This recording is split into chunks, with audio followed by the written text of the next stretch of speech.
Let us be seated. Welcome to Sidepiece Sermons, episode 5. The sanctuary for the emotionally exhausted.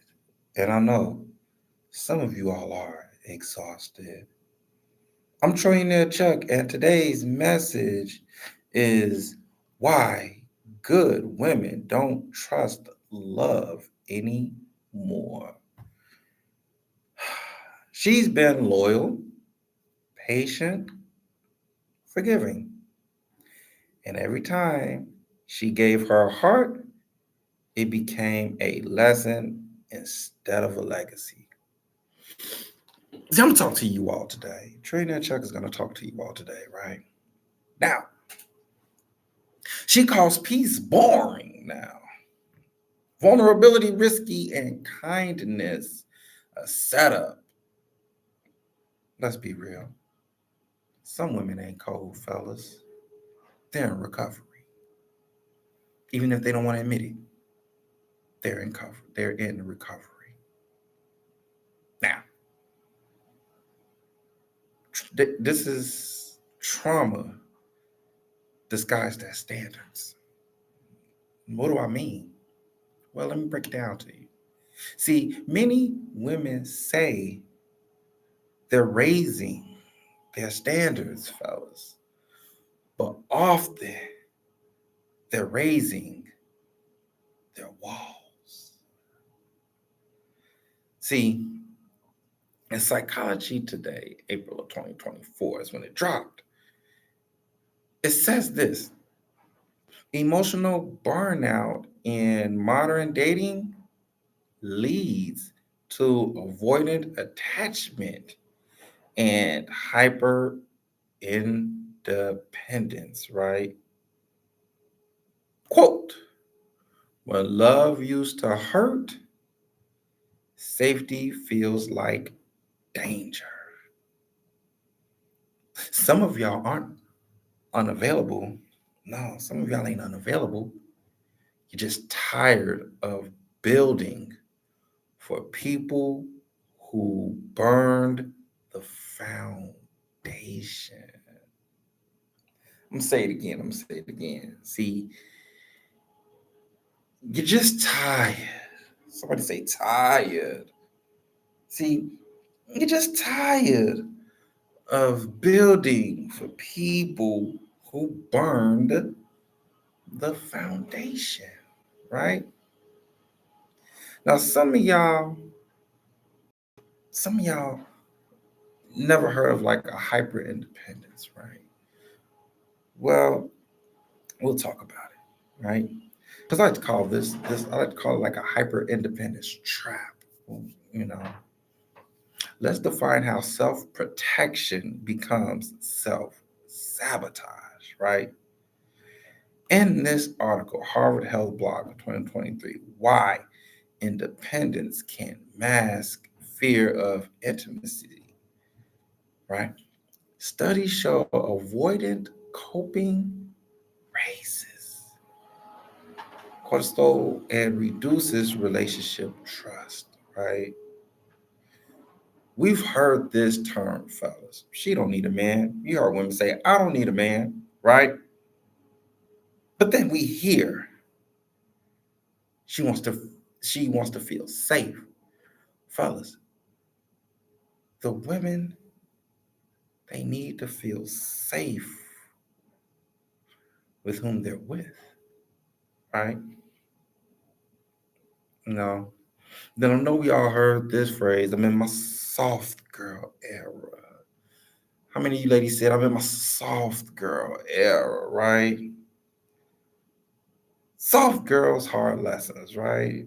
Well, let's talk about what a therapist, Nidra Tawad, in an interview from the Cut of 2024 was saying. Women who practice hyper independence showed higher rates of emotional fatigue. Femininity ain't a weakness, ladies. Femininity is not a weakness, it's wisdom. When it's protected, properly. I'm going to say it again. Femininity ain't a weakness, it's wisdom when it's protected properly, right? Now, before we go any further, because I know some of y'all are still trying to understand this whole phrase, hyper independence. So let me just bring it to you. What hyper independence is, real quick.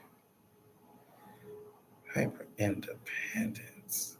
And if this rhema word is touching you, please drop a like or a comment.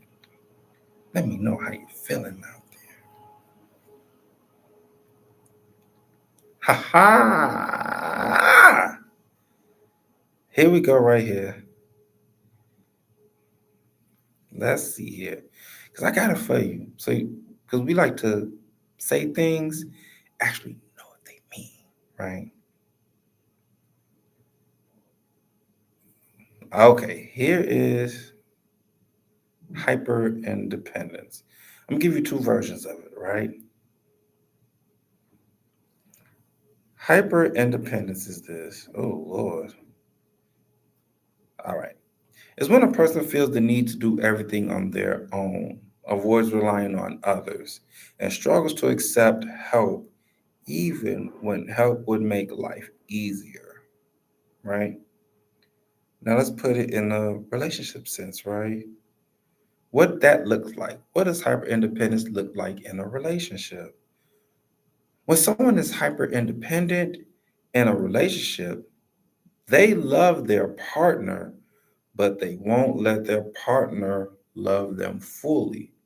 They may keep emotional walls up, rarely ask for help, shut down when stressed instead of talking, feel smothered by normal closeness, avoid depending on their partner, say, I got it, even when overwhelmed, not share feelings until things explode, reject care, affection, or support, prefer distance over vulnerability.